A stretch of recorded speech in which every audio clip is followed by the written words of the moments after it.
자, 그러면 이 대체 몽골은 어떤 나라였길래 이렇게 공포의 대상이었던 것일까요? 자, 지도를 한번 보시죠. 이게 몽골입니다. 이 시기 몽골은요, 뭐 중국은 뭐 당연하고요, 러시아, 중동, 동유럽 국가까지 정복하면서 인류 역사상 가장 넓은 영토를 차지합니다. 그런 나라였습니다. 당시 세계 절반 정도의 땅을 차지할 정도로 어마어마한 초강대국이었던 몽골. 자, 그럼 이 시기 몽골의 지배자, 이 몽골의 지배자 누구였을까? 그 징기스칸. 아, 예. 워낙에 뭐 많이 들으니까. 맞습니다. 바로 칭기스칸.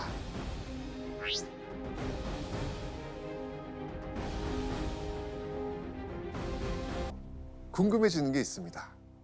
이렇게 대륙을 중심으로 영역을 확장하던 몽골이 군사를 이끌고 고려 땅까지 쳐들어온 결정적 이유는 과연 무엇이었을까요? 바로 의문의 살인사건 때문이었습니다. 의문의 살인 사건?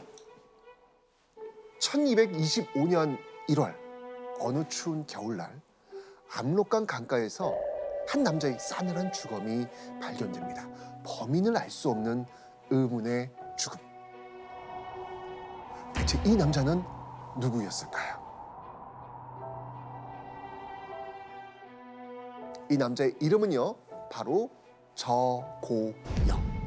저고요. 네.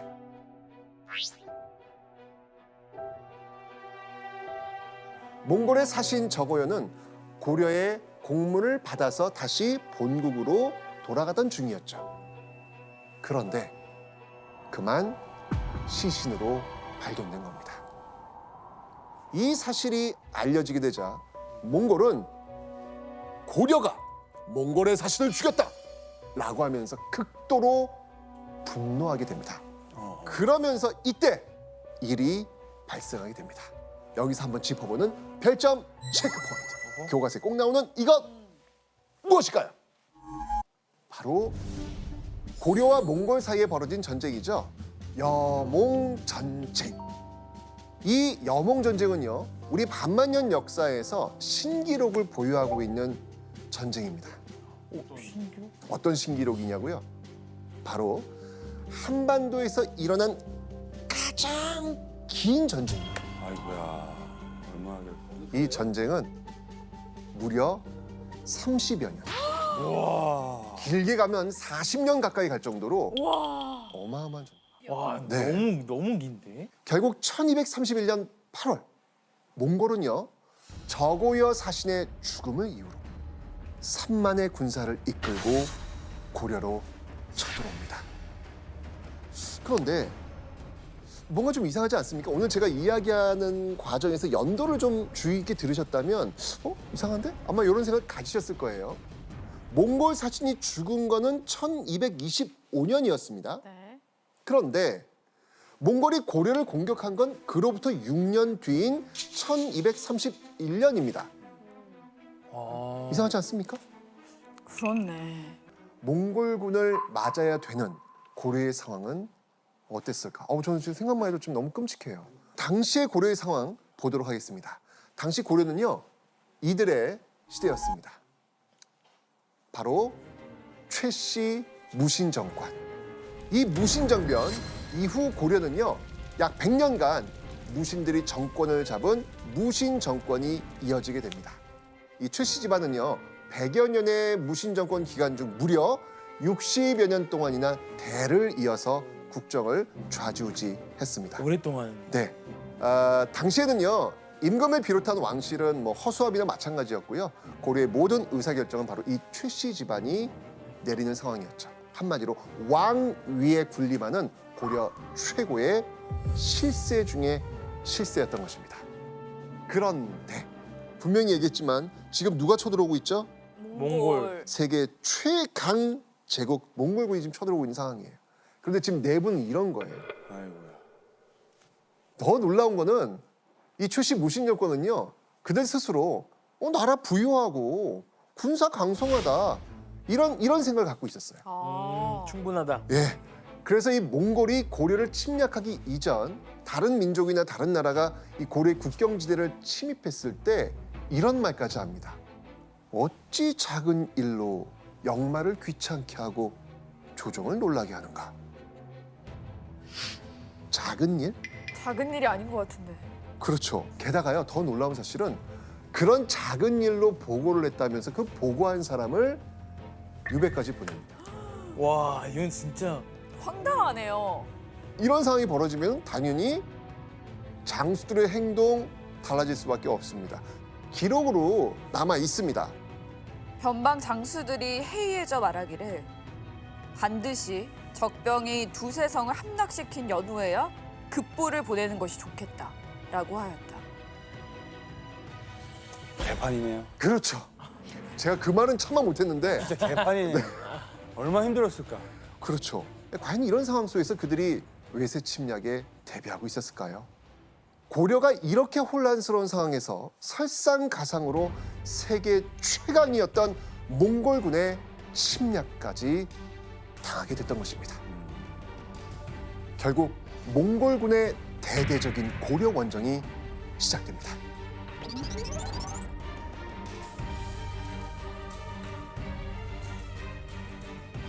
그 선봉에선 총사령관은요, 이 활을 잘 쏘기로 유명한 몽골 제국의 장군 살리타였습니다.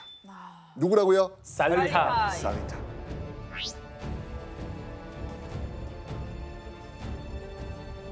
기록에는요, 그가 남들에게 자신을 권황제 이렇게 소개했다는 기록이 있습니다.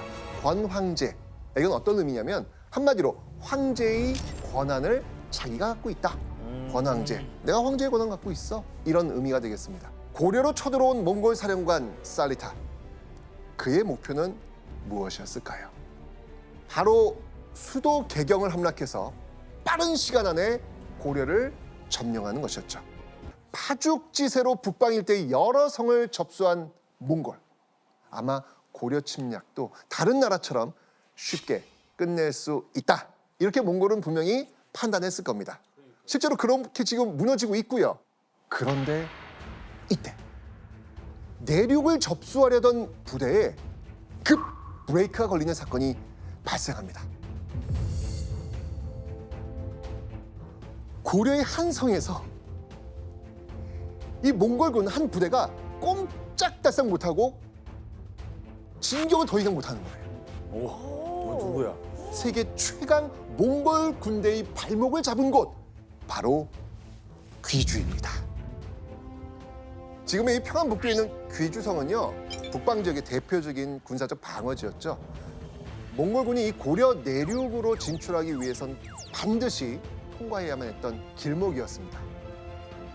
그런데 귀주에서 막혔던 이유, 그건 바로 이 성을 지키던 박서. 박서. 이 박서는요, 귀주성이 포함된 서북면 지역을 관할하는 직책을 맡고 있었는데요. 귀주성에 도착한 몽골군은 이 귀주성을 함락시키기 위해 다양한 전술로 공격을 퍼붓고 있는 상황이었습니다. 당시 귀주성에 있던 군사는 약 2,000여 명. 몽골군은 훨씬 더 많은 병사가 있었을 것으로 추정이 됩니다. 그들이 귀주성, 성이라고 했으면 성곽이 있을 거 아니에요. 여기를 넘기 위해 사용됐던 무기가 있어요. 무기? 어떤 무기인지 한번 보시겠습니다. 이후의 정체가 뭘 것 같습니까? 아유, 바로 알죠, 저거. 예. 저거 딱 보니까 네. 와, 가자 해가지고 벽에다 붙이고 딱딱딱 돌리면 사대가 득 펴져가지고 그냥 뛰어 올라가는 거예요. 정확히 맞습니다. 그걸 딱 개발했네요. 아니, 싸움한 건 너무 잘했지, 정말. 야, 옛날엔 성문을 여는 게 전투의 목적이었잖아요. 네. 그러니까 그런 용도로 사용이 되었던 것입니다. 자, 그러면 이 운제를 타고 위협적인 몽골 병사들이 올라오면서 공격을 하는 순간 박서와 귀주성 사람들은 어떻게 대응했을까요? 자료 한번 보시죠. 몽골이 다시 구름 사다리를 만들어 성을 공격하자 박서는 대우포로 오히려 그들을 공격하여 모두 부숴버리니 구름 사다리가 접근할 수 없었다. 제가 볼 때는 큰 칼, 굉장히 그 날이 굉장히 강한 칼로서 나무로 된 구름 사다리를 싹둑싹둑 잘라버렸던 것이겠죠. 그렇지만 이 몽골군의 공격은 수그러들지 않습니다. 몽골군이 이번엔요 장작에 불을 붙여가지고 성을 태우려고 했거든요. 와. 네. 자, 이때 또 귀종 사람들은 어떻게 했을까요?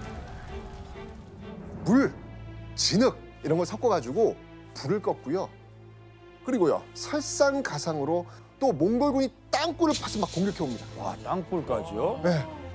와. 땅굴을 파고 딱 들어오잖아요. 그러면 그 길목에다가 쇳물을 붓는 거예요. 이런 것들을 부어가지고 올라오지 못하도록 했던 것이죠. 그들이 이렇게까지 고군분투했던 이유는요. 귀주성만은 지켜야 한다는 절박함이 있었던 겁니다. 이곳이 뚫리면 몽골이 고려 전체를 삼킬 수 있다라는 위기감이 이 군사들은 물론 성 안에 사는 백성들까지 모두 이 몽골군과 맞서 싸웠던 것이죠. 믿기 힘든 그들의 모습을 당시 사람들은 이렇게 말했다고 합니다. 이렇게 작은 성이 대군을 맞아 싸우는 것을 보니 하늘이 돕는 것이지 사람의 힘은 아니다. 이거는 있을 수 없는 일이 벌어지는 거예요. 이건 다들 믿겨지지가 않는 거예요, 지금요. 진짜 기적이라는 이거는- 거죠. 그렇죠. 예. 자, 그럼 당시 몽골군은 귀주성에서 싸우던 이들 과연 어떻게 생각했을까요? 당시 몽골군의 평가, 몽골군의 어떤 생각 이게 기록으로 남아 있습니다. 기록이 오. 야, 진짜? 일찍이 이 같은 공격을 입으면서도 끝내 항복하지 않은 경우는 보지 못하였다. 성 안에 있는 장수들은 훗날 반드시 모두 장군이나 재상이 될 것이다. 이야, 오, 소름. 이렇게 접근하기까지 존경과 극찬을 받은 귀주성 전투. 이 전투 몇 개월 동안 지속됐냐면요. 무려 4개월. 4개월 동안 성박을 나가지도 못할 정도로 그랬을 거 아니에요? 그러니까요. 자, 이렇게 장기간 전투가 이어질 때 필요한 게 뭘까요? 아, 지원이 필요하죠. 그렇죠, 그렇죠. 지원이 필요해요, 지원이. 아. 맞아요. 자, 과연 버티고 있는 4개월 동안 지원군이 왔을까요? 아, 근데 오지 않았을까요? 4개월인데. 그런데 고려 중앙에서 파견된 군대의 특별한 도움은 없었습니다. 고려군은요 중앙군과 지방군으로 나뉘었는데요. 고려의 중앙군은 주로 국왕의 친위부대, 국경수비, 경찰 업무를 했습니다. 그리고 지방군은 각 지역에서 독립적으로 치안 유지를 하면서 외적들을 물리치는 역할을 했었죠. 당시는 이 서로 권력을 차지하기 위해서 고려의 실권자들이 서로를 죽이고 죽이는 그런 상황이었죠. 그러다 보니까 고려 정부가 운영하는 중앙군이 제 역할을 제대로 하지 못하는 거예요. 그렇기 때문에 중앙군의 지원이 올 수 없는 상황이었던 겁니다. 없는 상황이었구나. 아유. 귀주성의 모든 이들이 이렇게 고군분투하고 있던 이때 갑자기 귀주성의 남쪽 문을 둘러싼 몽골군이 달아나기 시작합니다. 달아나? 달아날 리가 없는데.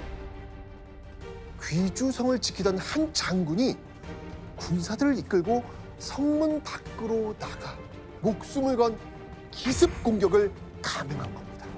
오. 아, 이 장군의 이름은요 김경손.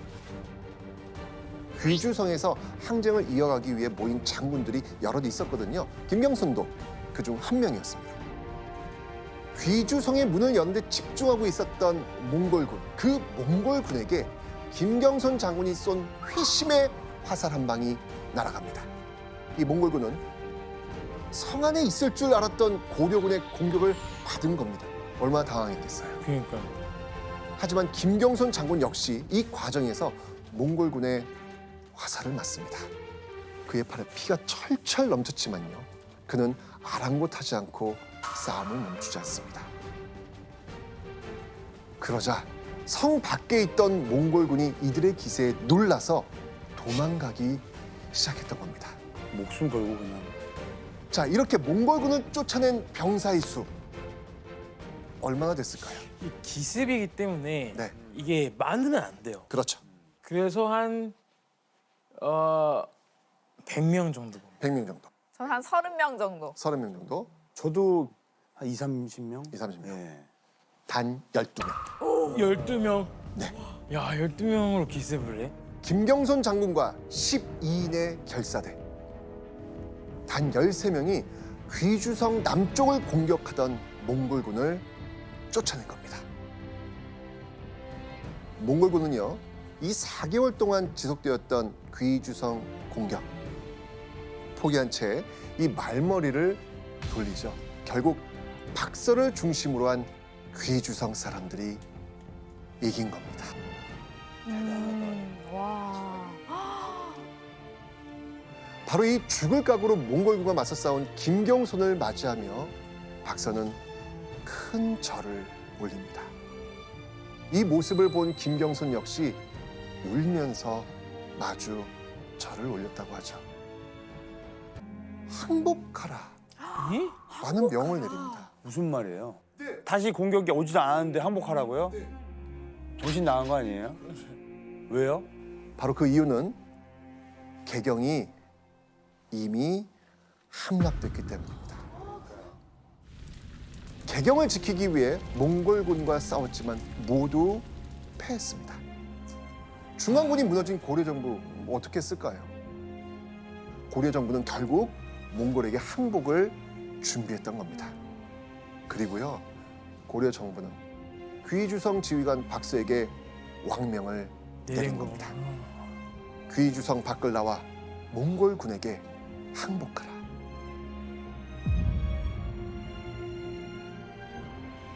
박서는 결국 왕의 뜻대로 성문을 열고 나가서 항복합니다.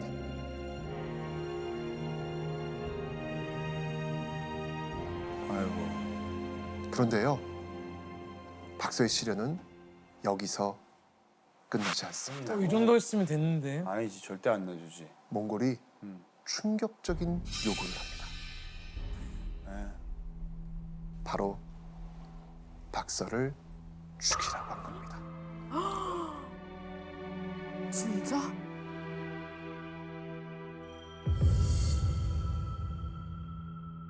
고민에 빠진 고려 정부, 박서를 차마 죽이진 못하고요, 그의 관직을 해임시켜 버립니다. 그렇게 귀주성의 전투를 승리로 이끈 영웅 박서에게 남겨진 건 포상은커녕 관직을 뺏긴 채 고향으로 돌아가는 일이었습니다. 아, 그 실력자가 성을 지킨 지켰는데. 그 용기와 기백과 실력을 가진 사람이 다 내려놓고 그냥 고향에 가라는 게. 그러니까. 아, 그리고 여기 박서처럼 몽골군의 목숨을 바쳐 맞서 싸웠지만 특별한 대우를 받지 못한 또 다른 집단이 있습니다. 그들의 이름은요, 바로 초적. 초적은요, 지배자의 수탈에 들고 일어난 농민 저항군을 의미합니다. 조적. 그런데 그 나라의 압박을 받고 있었던 이 초적들이 몽골군에 맞서 싸웁니다. 이게 소름 돋지 않습니까, 이게? 한마디로 몽골군의 침략 앞에 장군도 백성들도 심지어 도적까지 목숨 걸고 고려를 지켜낸 겁니다. 그런데 이들의 노력에도 불구하고 결국 고려 왕실은 몽골에게 항복을 한 겁니다. 결국 1232년 1월 11일 자신들의 뜻을 이룬 몽골군이 고려에서 철수하게 되면서 그들의 첫 번째 침략은 이렇게 막을 내립니다.